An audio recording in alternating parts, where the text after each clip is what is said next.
Amsterdam, you still are the coolest city. Welcome to my show, Illegally Funny.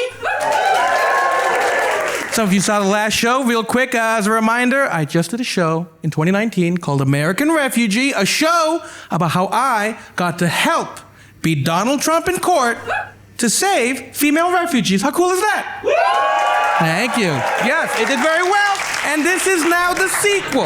This is the show of what happened to me after I did that.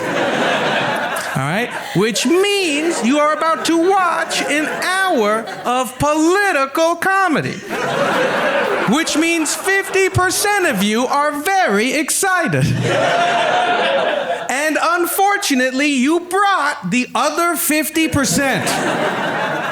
And they're like, wow, politics? No, thank you, no. And you know what? That's fair. Politics suck. The last 30 years, if you're on the left, has been brutal. And I know you're on the left because you're about to watch an hour of a brown guy talk. It's a pretty lefty thing to do. But ever since I got to help with that victory, I've been on tour doing comedy, right? I've been to 17 countries in the last 11 months, all right? Touring around, okay? And everywhere I go, people are like, you're such a fancy human rights lawyer. Tell us this, fancy boy. If you're such a lefty, how come the left keeps losing? Everywhere you go, all 17 countries, the left keeps losing. Why does the left keep losing? And I'll tell you why we keep losing. It's because fundamentally, people on the left are annoying. You know this is true. We are annoying. Some of you agree with me, but you won't laugh because you are annoying. We are annoying. The problem is people on the right are evil. But if we've learned anything, it's that when voters have to choose between evil and annoying, they pick evil every goddamn time. That's why Boris Johnson finally got kicked out in the UK. He finally got more annoying than evil. Right? For 2 years, he let those people die of COVID, and that is evil. But then he threw a party about it, and that's annoying. That's annoying. All right? That's why I'm not afraid of his replacement. You know, reverse Barack Obama? Rishi Sunak? Man, his plans are even worse than Boris's, and that is evil. But he also wants them to learn math, and that's annoying. That ain't never gonna happen. Sorry, skinny me. And that's why my favorite British Prime Minister was Liz Truss. You guys remember Liz Truss? The lady who only lasted like a month and a half? She was my favorite, man, because she's the only lady so evil, even bankers found her annoying. They were like, damn, bitch, we gotta rob the place, not burn it to the ground. You think Amsterdam's above this? Amsterdam's not above this. It's the same thing, guys. The government here does not want people to visit the wonderful parts of Amsterdam, and that is evil. But British tourists are fucking annoying. So they kind of earned it. You know how annoying you have to be for you to be more annoying than the Americans? And that is why I love my president. Yeah, my American president, Joe Biden. A genius. He's a goddamn genius. Yeah, because before he can be annoying, before he can be evil, he is unwell.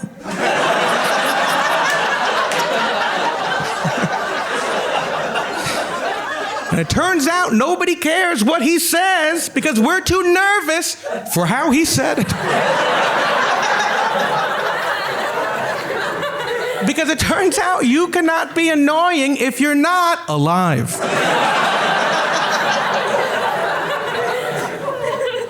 And I know, every time I'd say that joke, someone comes up to me after the show and they're like, okay, fine, yeah, no, but admit it. Did you see Joe Biden speak? Did you see that speech you gave on YouTube? Come on, admit it, Joe Biden. He has dementia, come on. Admit it, you're president. Did you know when you voted for him, did you know Joe Biden has dementia? And it's like, bitch, did I know? That's why I voted for him. Dementia is the best quality in a U.S. president. This is the only president who has never drone striked one of my cousins.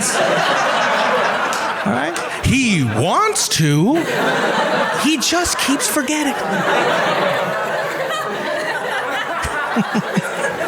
So why are we annoying? Why are people on the left annoying? I think it's because too often we are correct, but we are not relevant. Do you understand? We are 100% right, but we're talking to the wrong people. People who are not ready for us.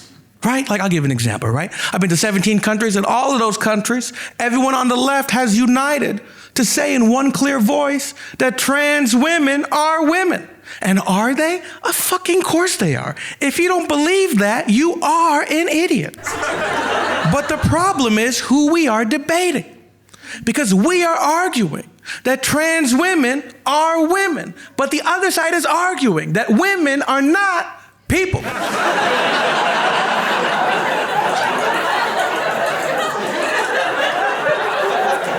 So that is a hollow victory. Because we were like, I swear to you, trans women are women. And they're like, we agree, they are second-class citizens. I was like, no, that's not. That is not the point we are trying to make at all.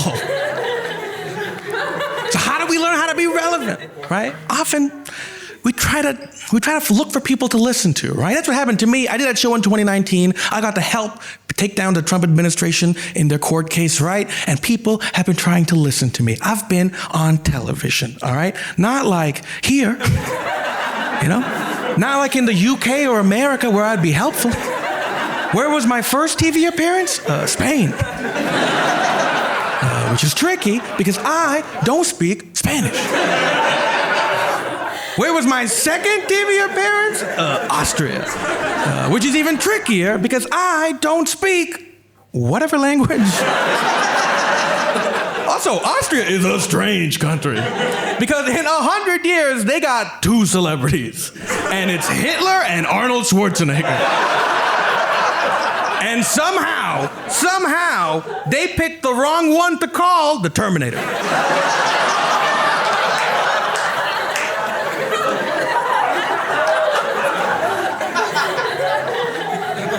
But where have I been on television the most? Not Spain, not Austria, no. Where have I been on TV the most? Turkey. Y'all know Turkey? The country that don't even like human rights? They're like, so, how should we help refugees? I'm like, nah, this is a trap. Nah, you ain't gonna trap me, Erdogan. I'm gonna get out of here before the next earthquake. Yeah. But that's not my craziest TV appearance. My craziest TV appearance is happening right now. Yeah, because I'm currently a contestant on a show called Are You More? And if you've never heard of Are You More, it roughly translates to Romania's Got Talent. It's actually even weirder. It's technically Romania's Got Humor. And I've been on several episodes. Fun fact, the first episode is already out on YouTube after this show. You can watch it. It went viral in Romania. And let me tell you, not for the right reasons. You see, what happened is that I performed in English. Thank God. And then they gave me Romanian subtitles. The problem was they did not do a good job. Yeah.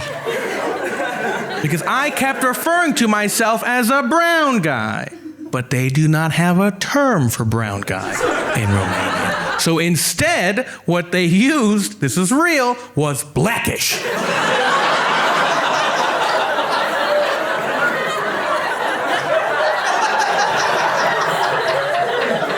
Which is why, at the end of the YouTube clip, it cuts to one of the talent judges who goes, "Holy shit, that is one of the most racist things I have ever seen in my life." And then the clip ends. But it gets crazier. Because that is where the clip ends. That is not in real life when he stopped speaking.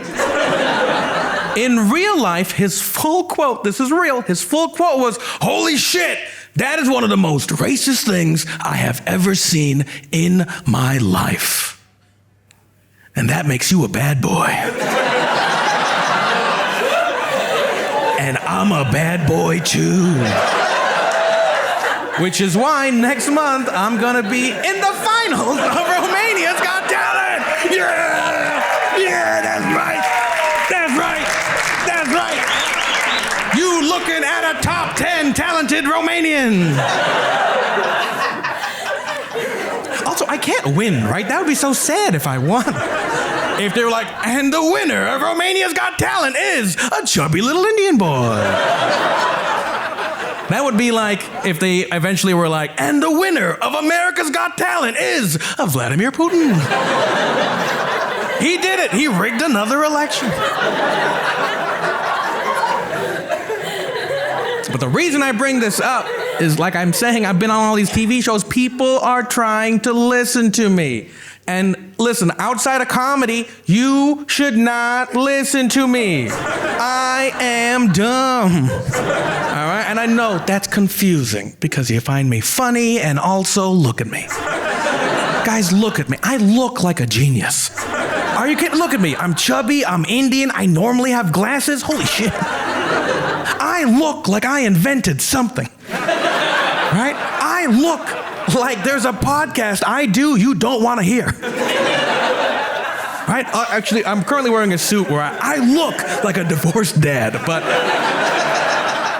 the point is, I am not even that smart, right? Because ultimately, I am the push-up bra of geniuses.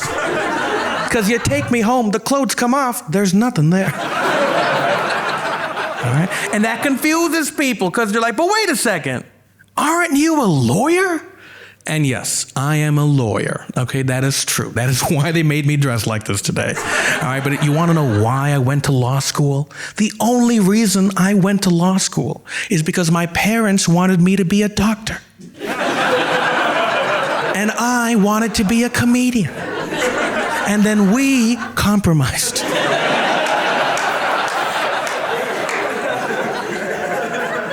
But the joke is on them. Because I didn't just become any lawyer, I became a human rights lawyer. Yeah, that's right. Because if I don't get to be a comedian, I still want to make as much money as an unsuccessful comedian.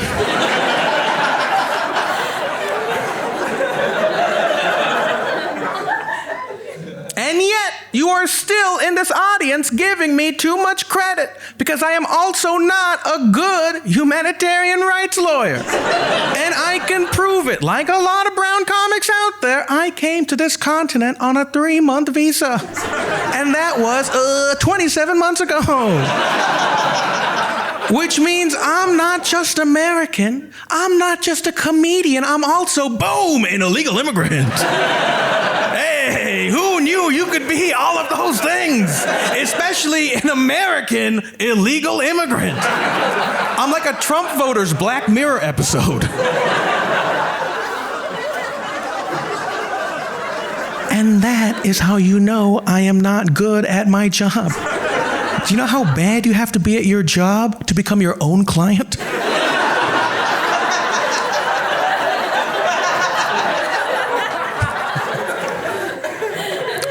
Listen, I've been doing well enough with comedy that now I volunteer as a human rights lawyer, and I mentioned that so that you know I'm better than you. And can you imagine if you didn't know? But do you know how I get away with it? It's because it's not that hard of a job. You know, people just need to know how to treat and think about refugees. Because again, the left gets too annoying. People on the right are so evil. They're like, oh, let me tell you, every refugee is a demon. Oh my God, they're awful. They're invading our countries. Boo. But everyone on the left is annoying. They're like, what are you talking about? I love refugees. They're awesome. Every refugee's a 10 out of 10. If I could let them live in my house, I would. Because every refugee is a Muslim. And let me tell you, as their lawyer, no. Refugees are not amazing. You know what they are? Mediocre. But you know who else is mediocre? Most of you. People are mediocre. You think you haven't been mediocre so far? You all here at a free comedy show, mediocre. And if you disagree with that joke, it's because so far I also have been mediocre. We are mediocre, and guess what? Mediocre is good enough. Why are we asking refugees to be up here when the rest of us are down here? The entire immigration test should just be like, hey, Muhammad, do you want to make drugs? No? Then in you go. And the only reason you can't make drugs is because too many of us citizens already make drugs. But you can still buy drugs, Muhammad. Because if you buy drugs, you're supporting our local economy. They're mediocre, man. Like, I got this client, right? His name is Abdul from Syria. All right, it's a real person, and I want you guys to know that Abdul from Syria is amazing. 80% of the time.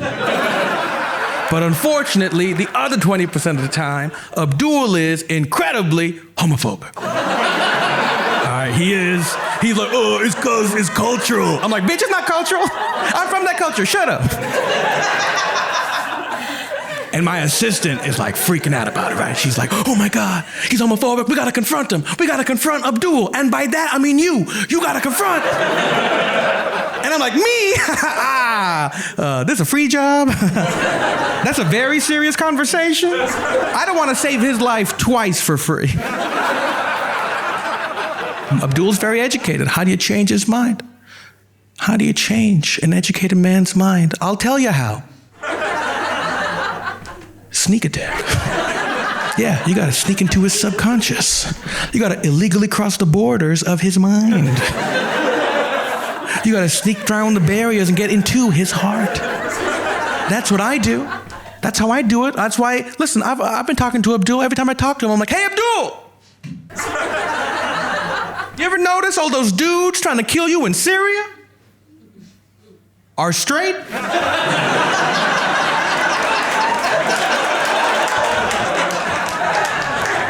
I'm just saying, you know what I mean? It seems kind of awkward, you know what I mean? I'm just saying, like, would you rather they keep trying to blow you up or just blow you? You know what I mean? Yeah. Yeah. You know what I mean? I'm just saying, like, would you rather, like, they give you a hand grenade or just a hand job? You know, I'm just saying, like, would you rather, you know? Would you rather listen to Al Qaeda, you know, or Elton John? Because technically, either way, you're listening to Rocket Man.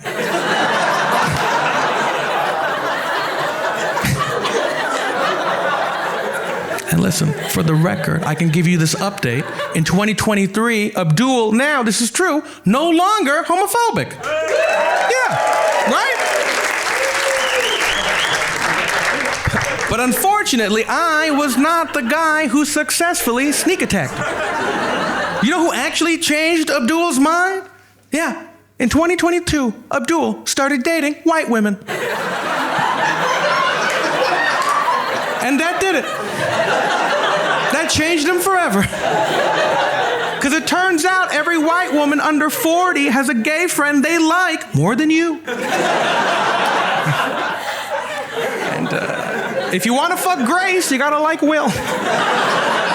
That's how it works. But that joke is very instructive, right? Abdul did not listen to me. You should not listen to me. All right? And if you can't listen to me, who can you listen to? Well, Abdul, for example, he started listening to the person he's dating. I think that's very common, right? People listen to the person they're dating, their spouse, their wife, whatever, right? Now, I cannot currently do that because, fun update to this show, I, surprisingly, single. Yeah, I know. Thank you, one person, and now... Yeah, thank you, one person, and no one else. But for the record, this is the coolest time for me to have become single. Because for once, I broke up with her. Yeah.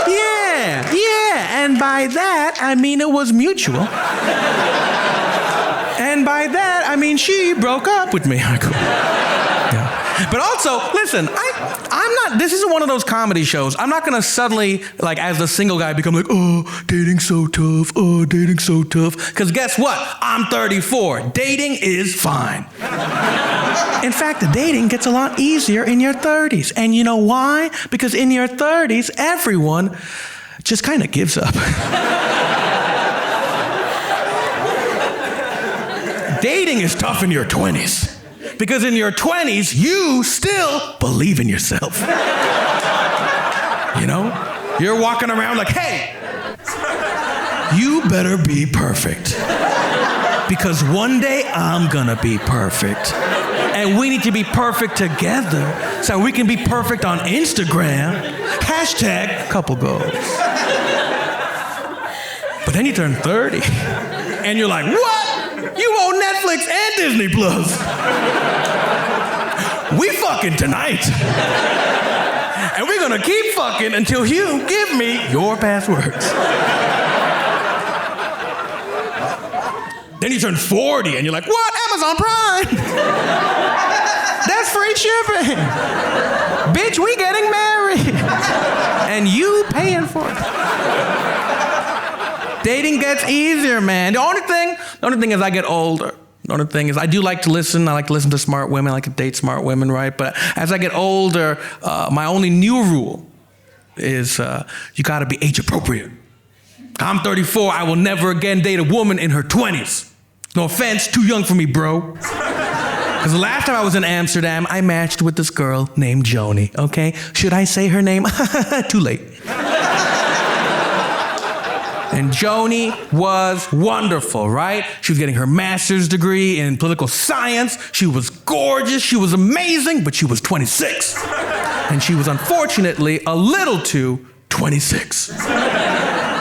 Because we were texting on Tinder, very classy. And as we were texting on Tinder, all of a sudden she messages me and she goes, I'm sorry, I just feel like you have a lot of red flags. Yeah, she said that. Over text, she goes, I'm sorry, I feel like you have a lot of red flags, which is crazy, because of course I do.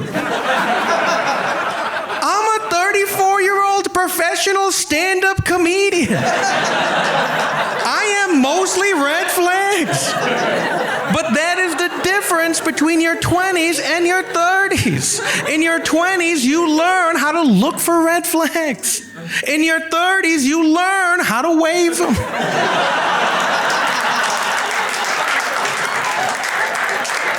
You date me, I fucking let you know. Right? The whole time I was dating Barcelona girl, man, I was waving my red flags like I was running with the Bulls. I was fitting in, you know? I was like, hello! I have a weird relationship with my mother. And if you date me, I'm gonna tell you all about it. And eventually, so will she.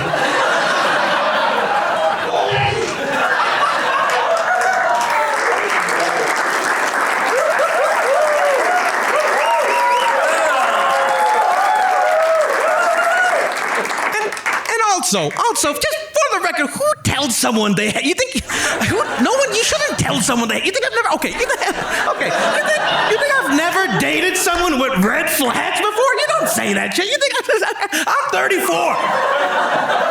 Do you know how many women I've dated who own lizards? 4.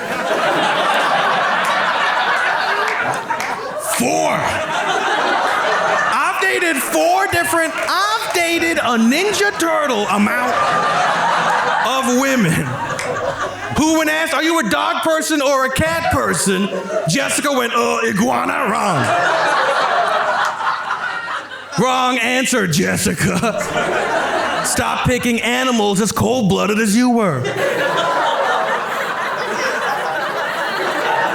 Look at that. Look at that. The whole crowd was like, uh-oh, now we team Jessica. How dare you?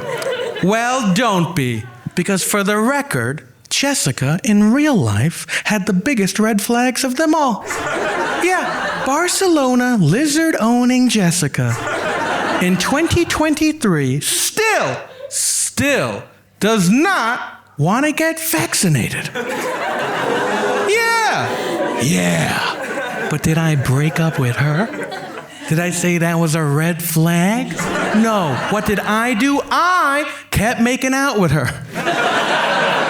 And you know why? Because that is her only chance at getting my antibodies. I'm trying to keep her alive, damn it. I'm not eating her pussy to make her come. I'm eating her pussy to give her life. One lick at a time. Every time I spit, it was an extra 15 minutes of living. The worst part about Jessica is that she's a conspiracy theorist. You know, one of those? So it's not just that she's unvaccinated, it's that she has the world's worst reason. She's one of those people who's like, I'm just really careful about what I put inside my body. I'm like, I know that's not true. You know what else has been inside you? Hello, me. And by the way, for the record, that is not a self-deprecating joke, okay? There is just no world in which case my dick is better for you than the COVID vaccine. There is no ex-girlfriend who needs me every 6 months. No one has ever needed a booster shot of Sid. And people go, well, you said you like to date smart ladies. Why were you dating a conspiracy theorist? And I know it's weird, but the thing is, to be real, Jessica was a really fun conspiracy theorist. She was like an old school conspiracy theorist. Because let's be honest, the last 3-4 years have been tough on everyone in this room, right? Everyone in this room has found out that one of your friends is way dumber than we ever thought possible. And even worse, he thinks he's a genius because he reads YouTube. But 20 years ago, conspiracy theorists used to be fucking awesome. They used to be the reason we smoked weed. Now they're so angry. Right? Now every conspiracy theorist is like, let me tell you something. Hillary Clinton fucks kids. It's like, holy shit, Greg. What part of YouTube did you read that on? But 20 years ago, they were awesome, right? 20 years ago, they were like, let me tell you something. Hillary Clinton is a lizard. And it's like, what? That's awesome. I have 4 ex-girlfriends who will vote for her now.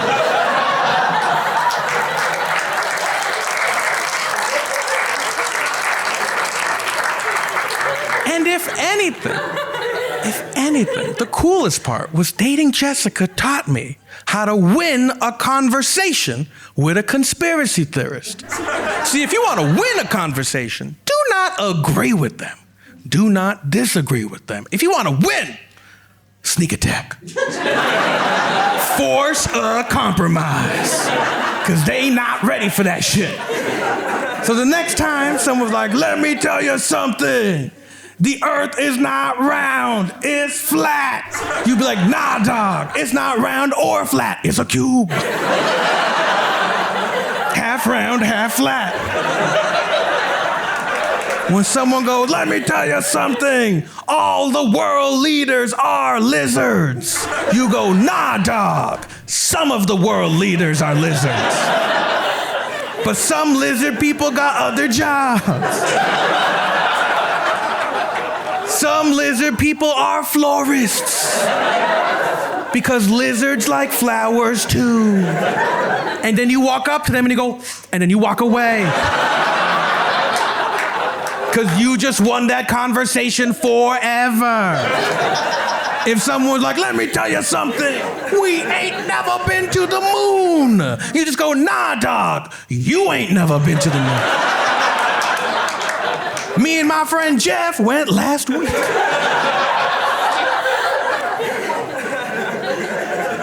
But But my favorite one, Jessica would not stop bringing this up. Her favorite one is like, oh, time travel's not possible. Because if time travel was possible, someone would have gone back in time and killed Hitler.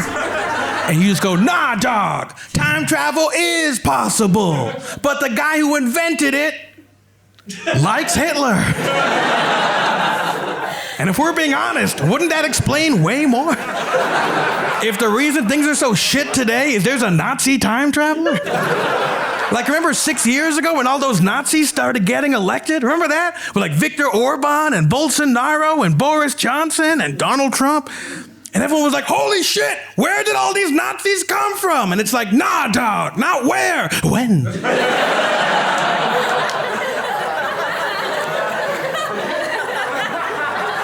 And I know, I'm not supposed to call Donald Trump a Nazi. You can't do that and get on a streaming service. You can't call him a Nazi because technically the Nazis invested in infrastructure.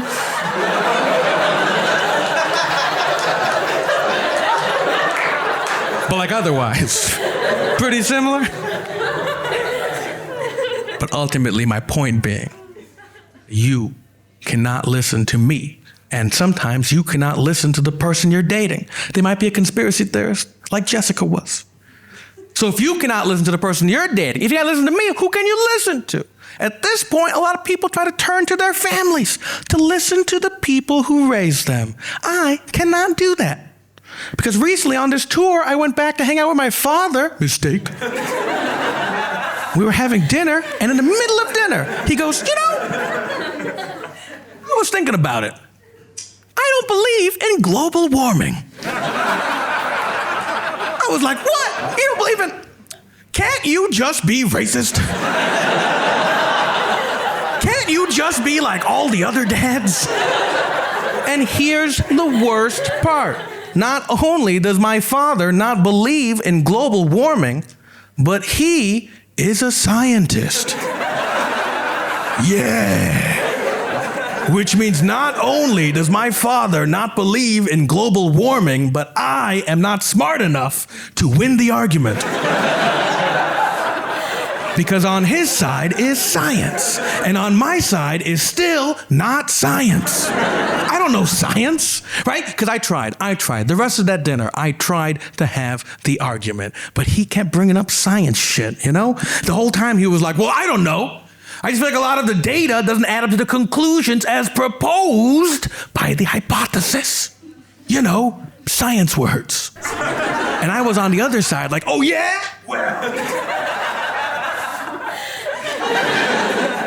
Why would David Attenborough lie? Right? He doesn't have time to lie. He's too busy making documentaries for me to watch when I'm drunk.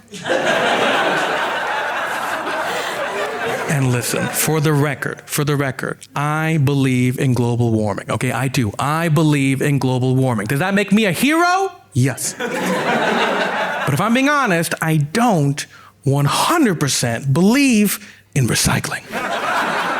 Okay? Because hear me out. I don't know if you know this. But 70% of all pollution comes from just 3 industries. Yeah. So, yeah, sure, I could use a paper straw. Or we could just murder Jeff Bezos. And listen, for the record, I do not want to murder Jeff Bezos, okay? I do not. Where are the cameras? He's listening. I do not want to murder Jeff Bezos. But if it's between murdering Jeff Bezos and using a soggy straw, it's like, sorry, Jeff, you gots to go. I'm just saying the wrong Amazon is on fire. Also, for the record, you know what else is plastic? The rest of the fucking cup. That's like if you were like, oh my God, the house is on fire. The house is on fire. Yeah, quick, burn out these candles. All right. It's like the only thing you do with a paper straw is you prevent good, hardworking sea turtles from coming home after work and doing cocaine.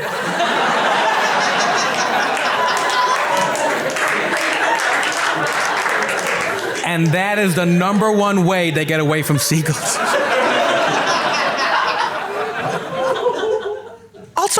For the record, let's get weirder. For the record, I just don't think anyone in this room actually gives a fuck about global warming. I don't buy it. Because if you cared about global warming, you wouldn't recycle. You wouldn't just ride a bike. Yeah, you would do those things, sure, fine. But you know what you would actually do? You would hack the US elections. But you don't. And you know why? Because programming looks boring. And you want to save the world, but not enough to learn coding. Also, okay, let's get even weirder. Also, I just can't shake the feeling that the way we talk about global warming is a little bit racist. Because how come we always focus on all the small islands full of brown people that are about to lose all of their land, and we never focus on all the giant cold-ass countries full of white people that are about to gain a ton of land once the ice melts? Yeah, look at all these white people being like, uh-oh, he onto us. Yeah, this is true, by the way. Did you notice in the next 10 years, Canada is set to gain another 100,000 acres of farmable land? Yeah, so we could feel bad for the brown people, or we could just move them to Canada. Problem solved. We never have to hear. You guys are so into this. Are you Canadian? Okay, good, because the alternative is dark, right? They were cheering so loud, like, are you guys Canadian or just like big fans of global warming? They were like, we're either fans of Canada or just like having brown spouses. Like, my point being that sometimes you cannot trust and listen to your family because they might not believe in global warming. So if you can't listen to your family, if you can't listen to your spouse, the person you're dating, if you can't listen to me, who can you listen to? Well, at this point, a lot of people try to listen to geniuses, right? The people who we think are the smartest people in the world. The problem is we have no idea how to identify a real genius. That's why people listen to Joe Rogan. And those people are called idiots. And that's why people listen to Elon Musk. And those people are called slightly richer idiots. They used to be way richer, but then they bought stock in Twitter. If you leave with one thing tonight, by the way, leave with this. Elon Musk is definitely not a genius. All right? And you know he's not a genius. Look at his inventions. Elon Musk is just a rich kid who has gotten everything he has ever wanted. Trust me, look at his inventions. They're just something a rich kid wanted for Christmas. It's always like, man, I want a really fast car. It's like, we already have that. Nah, but my car is going to be running on lightning. Like, what? And what are we going to do with that car? We're going to send it to space. Like, that is not a rich kid's thing. That is stuff you drew with crayons. Like, and if you want more proof that Elon is just a rich kid who is now just a rich old man, do you remember what happened to those Thai kids? Okay, some of you do, some of you don't. A couple of years ago, this is the weirdest part of the story. There was this Thai football team, right? 13-year-olds on this Thai football team. And their coach was like, best place to train for football? A cave. Which, that's the weirdest part of the story. No one mentions that that's crazy. That coach, definitely a pedophile. Right? Because no one's ever been like, oh, best place to train for football? Stalactites. And they go into this cave. And at first it's fine, but suddenly, as they're in this cave, the cave starts to flood. And all of these poor children are trapped inside this cave. And it becomes international news. And all of these heroic divers are coming from all over the world to dive in and rescue these kids. And as it is getting international attention, Elon Musk from nowhere goes, yo, but what if there was a kid-sized submarine? And everyone went, wait, what? And then 24 hours later, Elon Musk showed up with a kid-sized submarine. And no one bothered to mention that that is not enough time to build a kid-sized submarine.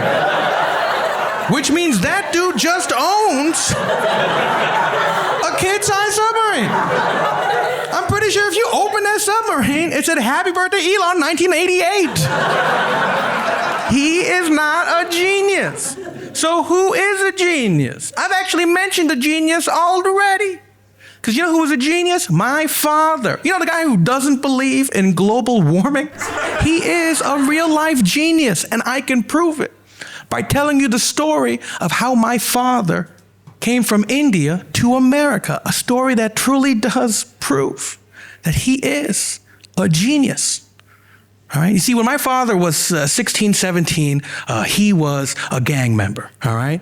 And when I say that, that surprises people because I look like this. I don't know what to tell you. The apple fell very far from the tree and then rolled into law school. Now, I keep saying this. My father was a gang member. My father technically denies that he was a gang member. So if it's the U.S. Customs listening to this, he said he's not a gang member. The problem for my father is that he has the world's worst excuse. If you ask my father, were you a gang member? His honest response is, no, no, no. Everyone thought I was a gang member. I wasn't a gang member because I was in 2 gangs. Like they cancel each other out? Like what? So when my father was like 18, 19, right, he was a gang member, and he also loved chemistry, or as we would call it today, a terrorist. Okay, no. Some other Indian guy show. And my father was reading a chemistry textbook written by a Nobel Prize winner from Purdue University.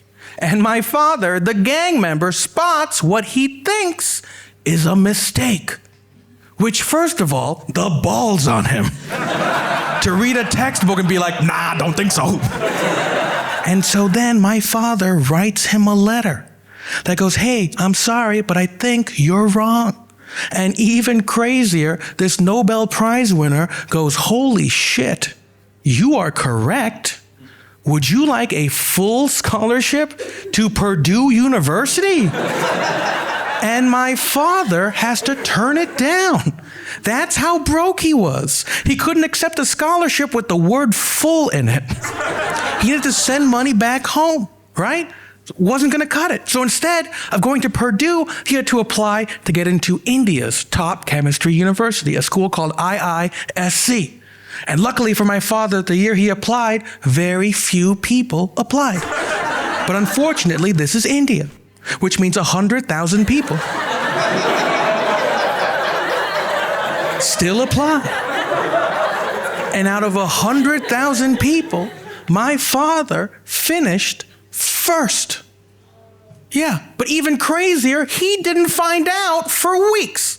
Because this is in the years way before data privacy, right? So they just posted the results from first to 100,000. Which, first of all, imagine how shitty it is if you started over there only to find out your name was 100,000. And my father didn't want to do that. He didn't want to read 100,000 names. No one did. So instead, they just sent one gang member to check everyone's scores. And that gang member did not believe in my father. So to save time, he just checked the scores of the last page of people who passed. And when my father's name wasn't on it, he went, sorry, dog, you must have failed. My father found out he finished first when his neighbor's mom called him to ask why he cheated. That's how he found out that he got into the top chemistry university in India. But the thing is, once my father got into that university, he still wasn't safe. It gets weirder, right? So my grandfather was an English teacher, right? So my father could speak English. That was actually his main role in the gangs. Someone would get in trouble, my father would talk to the principal or the cops in English to be like, wow. And they'd let him go. The law is much tougher now. But at this university, because my father could speak English, the other students found him to be incredibly arrogant. Which is why, this is true, in my father's second year at this chemistry university, the older students pooled their money together and hired a hitman. Yeah, Yeah, on my father. The craziest version of this story, the way my father tells it. He's like, yeah, but not to kill me, just to beat me up a little. Okay then. And even crazier, the hitman finds my father. And incredibly, he couldn't lay a finger on my father. He was hired to beat up my father, finds my father, can't beat him up. And you know why? Because they were in the same gang.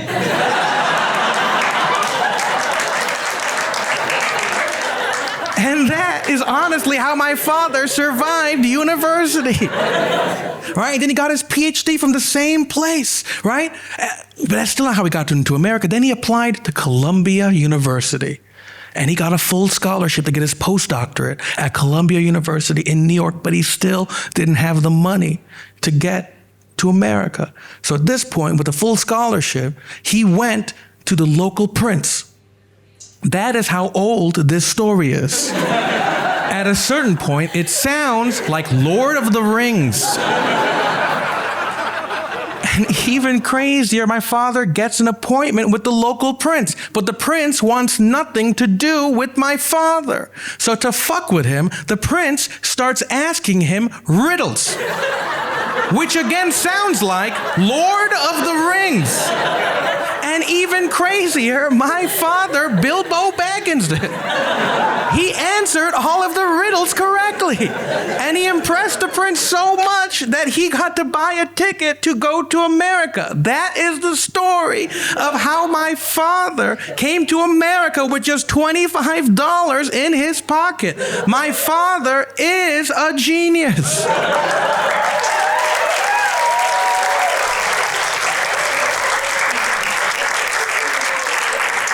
And he doesn't believe in global warming. So who the fuck can you listen to? If you can't listen to geniuses, your family, the person you're dating, or me, who can you listen to at this point? If people are really out of options, they try to listen to their community, right? Not the people who raised them, the people who they were raised with. Right? But listen, I've been to 17 countries in the last 12 months, and everywhere I go, people do not deserve to be listened to. All right? Because yes, we are all similar, but we are not the same. We can agree on the big things, but we can't agree on any of the details. Who do you listen to? It's tricky. Here's my silliest example, right? In all the communities I've gone to, everywhere I have gone has had racism. But no one can agree on what that racism should be. I'll explain, right? Right now, I live in London, right? I live in the UK, but I was raised in America. The craziest thing, American racism, British racism, the exact opposite kinds of racism. Yeah, okay, someone agreeing. And they were white, so I'm nervous. No, I'm kidding. But it's true, right? It is true. Because listen, American racism at its core, very lazy racism. It's not that we can't learn, it's that we won't learn. Americans look at me and they're like, hey, brown guy. You must be Mexican. And you're Mexican because you're brown, and you're brown because you're Mexican. Wait a second, India? Oh, that's the worst part of Mexico. My cousin went to India for 2 weeks, could not get a single decent burrito. But British racism, the exact opposite, right? British racism, way too well researched. Those motherfuckers know more about India than I do. My first week in London, someone was like, fuck you, Packy. I was like, what? Sir, when did you have time to learn who my rival is? One dude was like, hey, boy, you gonna eat some vindaloo? I was like, man, what the fuck is vindaloo? I am from California. My favorite Indian food is burritos.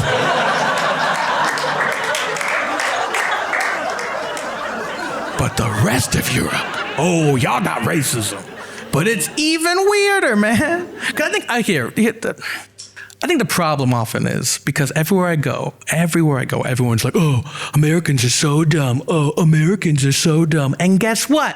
Yeah, we are. And you know what else? You're welcome. You're lucky that we're dumb. Because dumb or not, we're definitely an evil empire. You know how much worse the world would be if we were smart? You know that's the only reason we've never invaded Europe is because we don't know that you have oil? And we ask every 10 years, like, hey, y'all got some oil? And then some Scottish dude's like, oi, no. And like, well, okay. Why would he lie to us? He's a straight white man. And in such a pretty dress.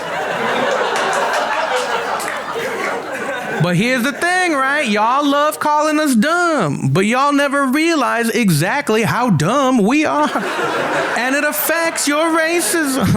I used to live here in the Netherlands, right? In the Netherlands, everyone was like, hey, boy, you from Morocco? And I was like, that depends. Where the fuck is Morocco?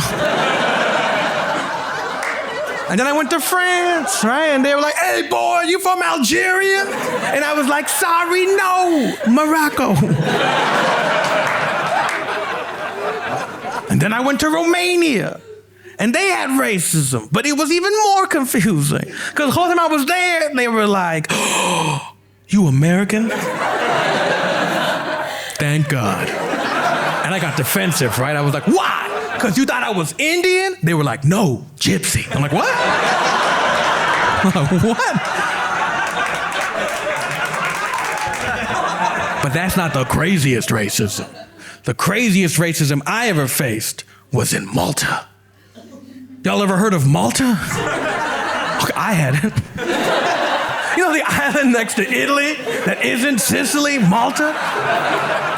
Well, the whole time I was there, everyone in Malta kept trying to guess what stereotypes I had heard about Malta, despite the fact that the answer was 0. And despite that, this is real, I performed there for an entire weekend, and the whole time, five different people from Malta kept coming up to me, being like, ho, let me guess, you American, right? You probably think everyone from Malta fucks their cousin.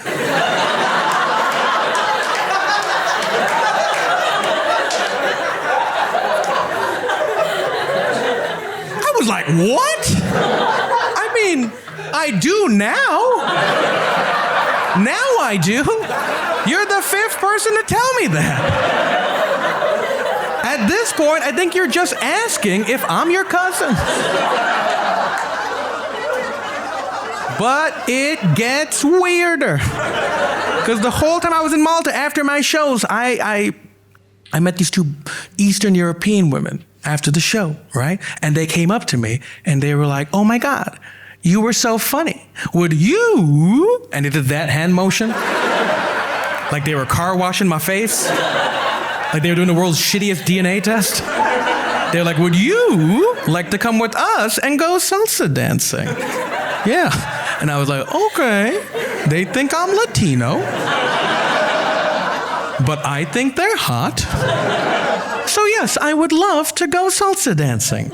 And they went, awesome. We know the perfect place for you. And I was like, that sounds like a trap.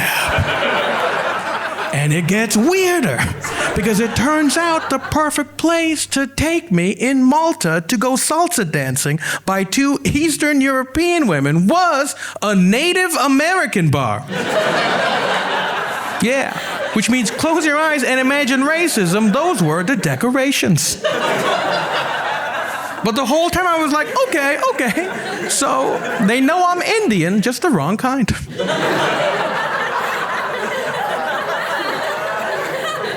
And let me tell you, no, because it gets weirder.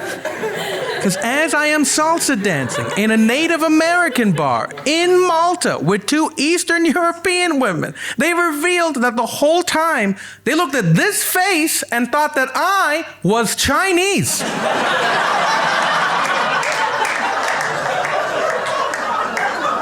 And it gets weirder. weirder. Because the whole time I was salsa dancing in a Native American bar in Malta with two Eastern European women, and because they thought I was Chinese, they kept calling me Miyagi.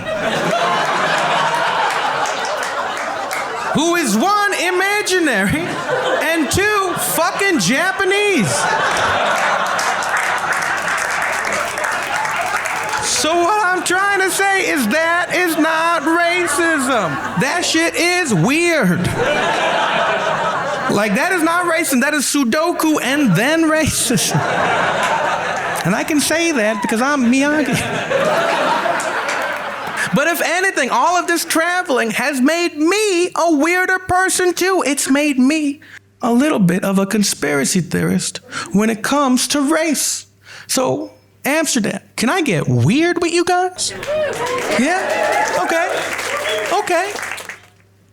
Here's a little sampling of my conspiracies, all right? I've been to all these countries, right, in the last 12 months, right? What are the last 5 countries, huh? The Netherlands, the UK, Austria, Norway, Greece. What do they have in common? Their food is fucking terrible. Yeah. And guess what? I think that's genius. White people, I think your food should be terrible. Because that is how you gaslight us minorities. It's like, really? You conquered 70% of the world for a spice? That's what you think we did? Well, if that's so true, then where is it?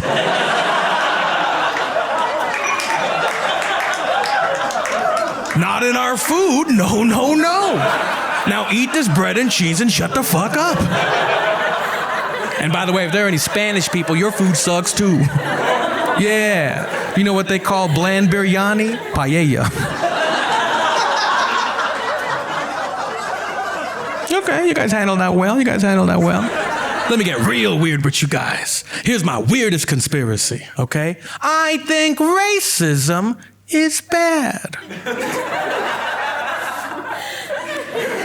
Most of the time.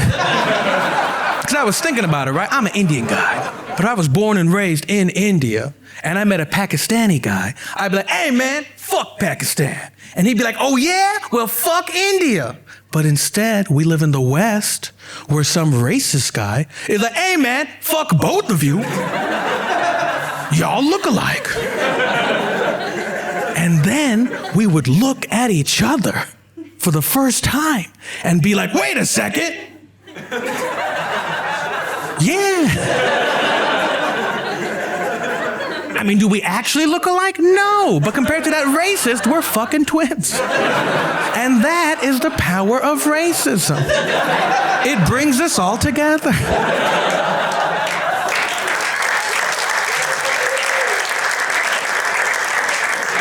To kill that racist. Okay, I have a confession to make, if I can just real quick.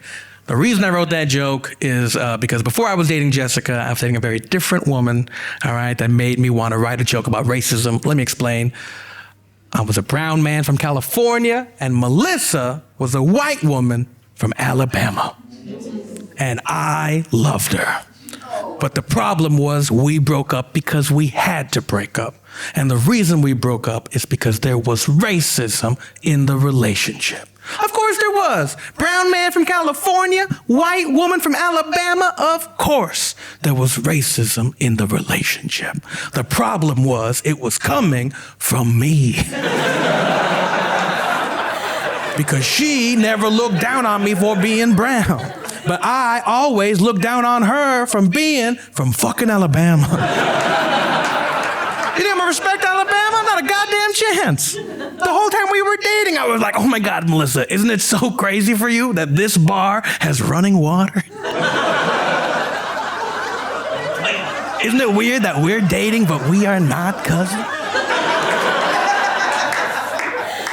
Like when we have sex later, does one of us have to say yee-haw? And she was like, how dare you? Yee-haw's a Texas thing. And I was like, man, fuck both of you, y'all look alike.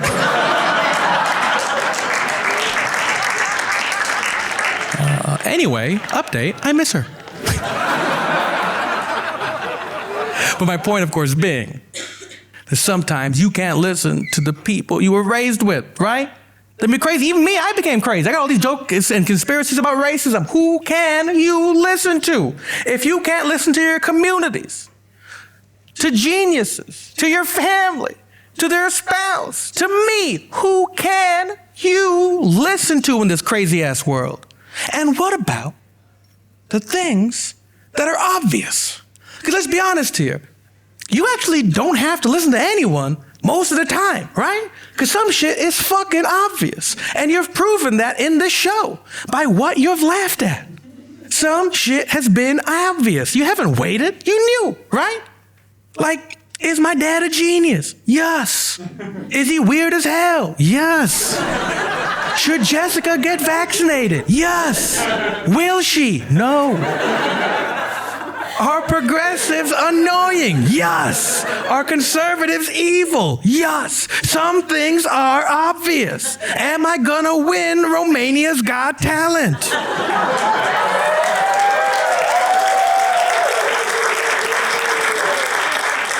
No.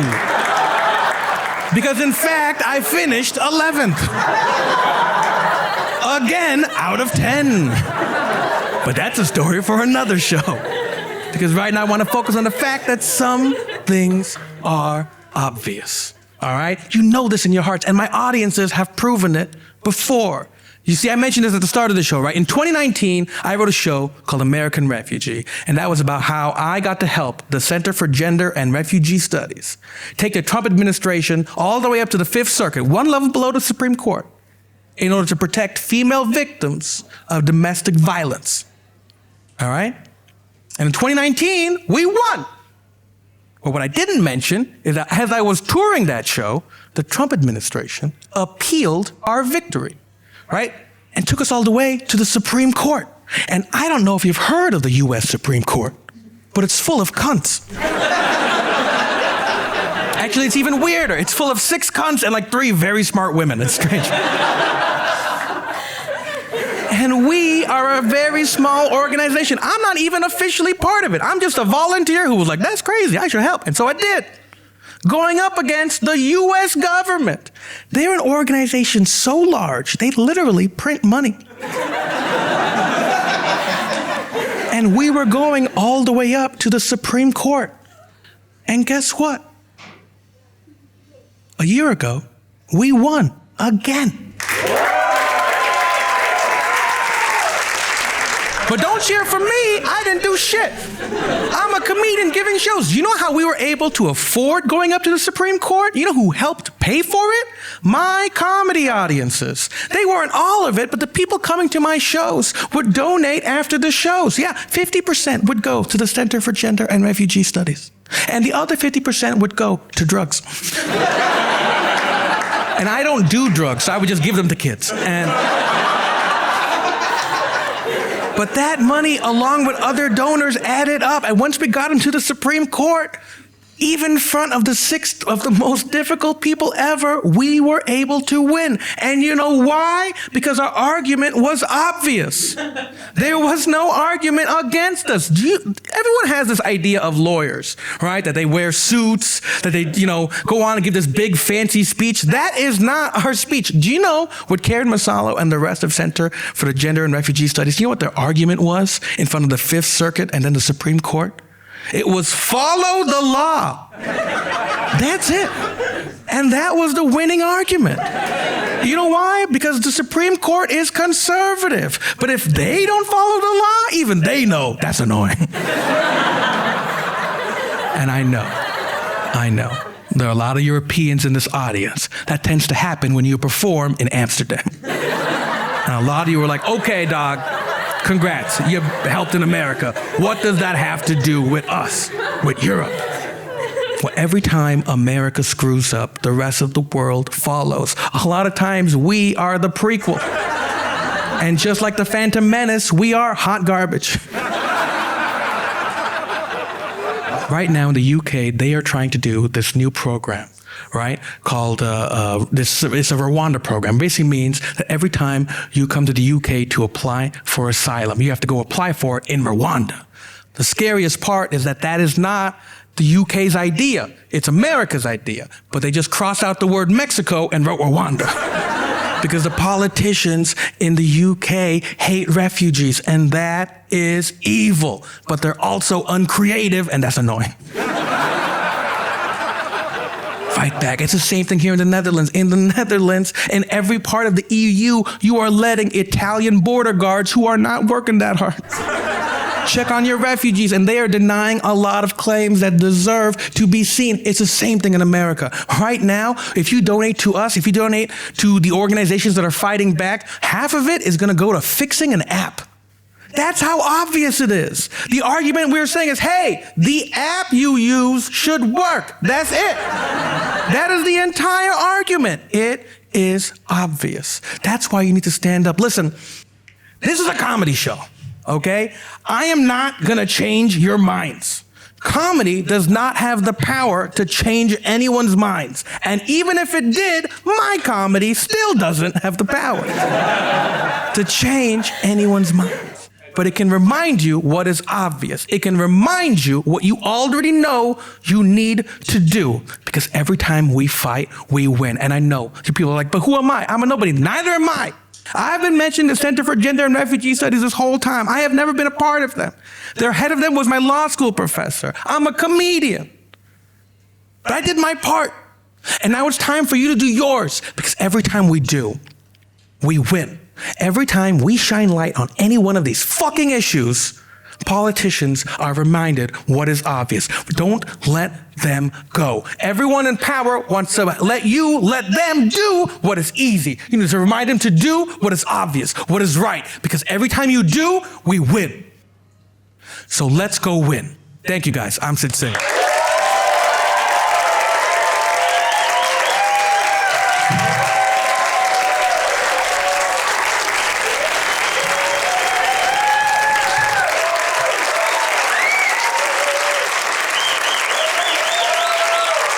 Thank you.